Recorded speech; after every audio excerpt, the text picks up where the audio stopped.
हमने सुबह से लगातार इस पर चर्चा की कि कैसे इस योजना के जरिए जो इसके लाभार्थी हैं सीधे सीधे एक ओबीसी वर्ग तक पहुंचने की भी कोशिश है, क्योंकि इस योजना के तहत जितने 18 रोजगारों में शामिल लोगों तक सरकार पहुंचने की कोशिश कर रही है वो ओबीसी समुदाय से आते हैं। ओबीसी समुदाय में शामिल लोग जो हैं अलग अलग उद्योगों से कैसे वो जुड़े हुए हैं और उनको बढ़ावा मिल सके इस योजना के जरिए उसको उनको कुछ सहायता पहुंचाने की कोशिश जो है वो की जा रही है। और बड़ी देर से कार्यक्रम जो है वो यशोभूमि कन्वेंशन सेंटर के अंदर चल रहा है। प्रधानमंत्री को वहाँ पहुँचे भी देवेंद्र काफ़ी वक्त हुआ। अब थोड़ी देर में उनका संबोधन शुरू होगा और फिर ऑफिशियल लॉन्च इस योजना का होगा। बिल्कुल सौरभ, और जो मिनट टू मिनट सरकार का कार्यक्रम था, प्रधानमंत्री का कार्यक्रम था, उस लिहाज से अगर बात करें तो उसमें काफ़ी विलम्ब हो चुका है। और समझा भी जा सकता है कि बीच में इतनी सारी चीज़ें आई, जैसे आप मेट्रो से अगर सफ़र कर रहे हैं तो फिर वहाँ लोगों से इंटरेक्शन होना, या फिर वहाँ जब सेंटर में गए तो वहाँ पे जो अलग अलग कारीगर हैं उनके साथ प्रधानमंत्री नरेंद्र मोदी ने जो समय व्यतीत किया उस समय का ठीक तरीके से आकलन नहीं किया जा सका होगा जब मिनट टू मिनट प्रोग्राम बना होगा। मिनट टू मिनट प्रोग्राम के हिसाब से 12:48 पे प्रधानमंत्री नरेंद्र मोदी का संबोधन शुरू हो जाना था। अब समझ सकते हैं कि उसमें कितना ज़्यादा विलम्ब हुआ, उस विलम्ब के पीछे वजह भी है। लेकिन जिस कम्युनिटी की बात सौरभ आपने की, समझा जा सकता है कि अगर देश की आबादी में एनएसओ के आके अगर देखें एनएसएसओ के तो उसके हिसाब से 41% आबादी है वो। हालांकि मंडल कमीशन के हिसाब से देखें तो 51% या 52% के आसपास है। तो इतनी बड़ी आबादी के लिहाज से अगर कोई चीज़ की जा रही हो, कि केंद्र सरकार की योजना आ रही हो जो पूरी तरीके से सेंट्रल गवर्नमेंट फंडेड स्कीम है 13,000 करोड़ रुपए की, तो उसका कम से कम मैसेजिंग कितना बड़ा होगा। और ख़ासतौर पर तब जब आप उस कम्युनिटी तक अप्रोच कर रहे हैं, रीच आउट कर रहे हैं, जिसकी कोई इस तरह से परवाह नहीं करता था। और सर पहले भी हम लोगों ने बातचीत की कि प्रधानमंत्री नरेंद्र मोदी जब से 2014 में दिल्ली आए हैं या 2014 से पहले जब वो गुजरात में थे, तो इस तरीके के कारीगरों को लगातार उन्होंने उसका हौसला बढ़ाया है। जैसे किसी भी खास अवसर पर अगर कोई स्टैचू बन रही है तो बाकायदा हमें सरकार की तरफ से भी इस बात की जानकारी मिलती है और डिटेल बताया जाता है कि कौन से इसके मूर्तिकार हैं, किस परंपरा के हैं, कहाँ के रहने वाले हैं, क्या इनकी पूरी परंपरा है इनके मूर्तिकला की, ताकि उस कला को और ज़्यादा से ज़्यादा प्रचार और पब्लिसिटी मिले और दुनिया में उसका फैलाव हो। विदेश के किसी भी राष्ट्राध्यक्ष को जब भी वो कोई गिफ्ट देते हैं अपने फॉरेन ट्रिप के समय या इस बार G20 के समय, हमेशा वो इसी प्रकार के गिफ्ट देते हैं। उसके पीछे भी मकसद यही रहता है कि उस कलाकार की जो कारीगरी है उसके बारे में दुनिया ज़्यादा से ज़्यादा जाने और फिर एक बड़ा बाज़ार उन कारीगरों के लिए उपलब्ध हो जाए। उस मंशा के तहत कैसे उनको मजबूत किया जाए, वो प्रधानमंत्री विश्वकर्मा योजना है। और विश्वकर्मा योजना का जहाँ पे वो उद्घाटन कर रहे हैं, जहाँ पे लॉन्च कर रहे हैं, उस कन्वेंशन सेंटर में उद्घाटन कर रहे हैं, जो अपने आप में वास्तुकला के हिसाब से, स्ट्रक्चर के हिसाब से एक बेहतरीन नमूना है। और दुनिया के कुछ बेहतरीन एक्सपो सेंटर हैं उसमें इसका नाम लिया जा रहा है। कुल कैपेसिटी के हिसाब से बात कर लें सौरभ तो तकरीबन 11,000 लोग एक साथ आ सकते हैं, जिसमें से सिर्फ मेन ऑडिटोरियम है उसमें एक साथ 6,000 लोग बैठ सकते हैं।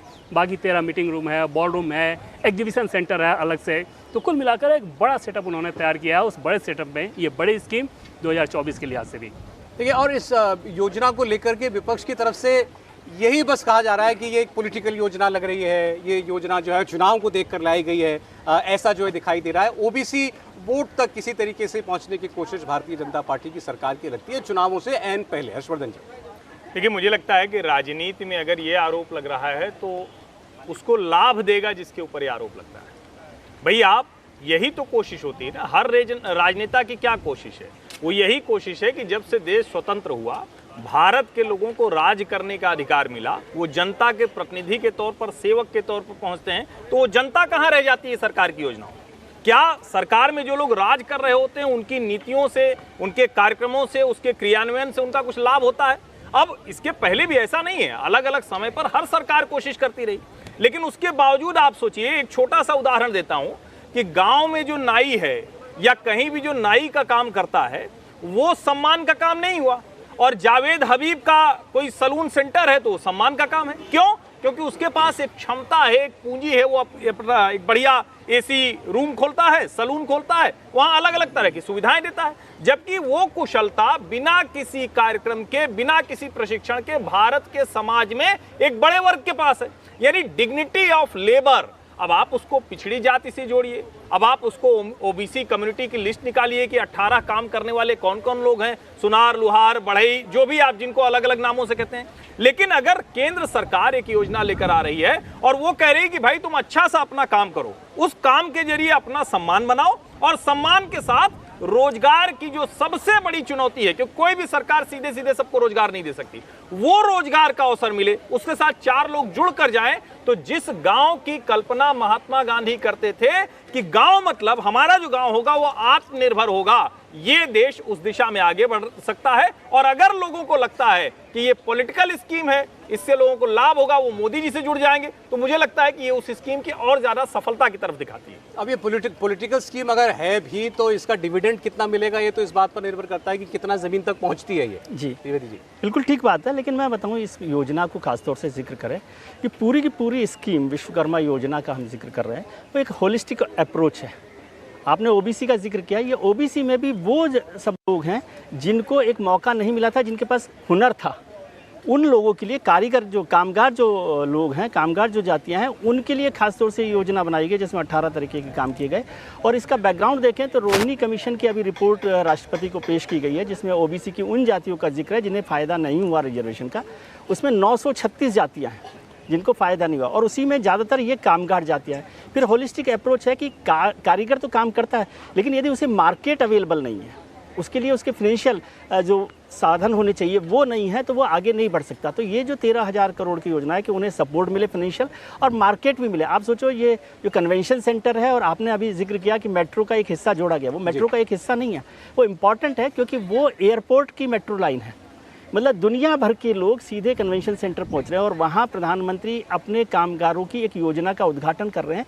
तो अपने कामगार, अपने कारीगर, अपने हुनर को पूरी दुनिया के उस पर रख रहे हैं, नक्शे पर रख रहे हैं। तो ये एक अलग तरीके की होलिस्टिक अप्रोच है जिस पर काम किया जा रहा है। इसका कितना फ़ायदा होगा, और यदि पॉलिटिकल फ़ायदा हो रहा है तो इसका मतलब है कि वो योजना ठीक तरीके से चल रही है। लेकिन सबसे इम्पॉर्टेंट है कि क्या उसके फॉलोअप होते हैं, और इसमें मैं ये क्रेडिट इस सरकार को देना चाहता हूँ कि वो फॉलोअप पर ज़्यादा काम करती है।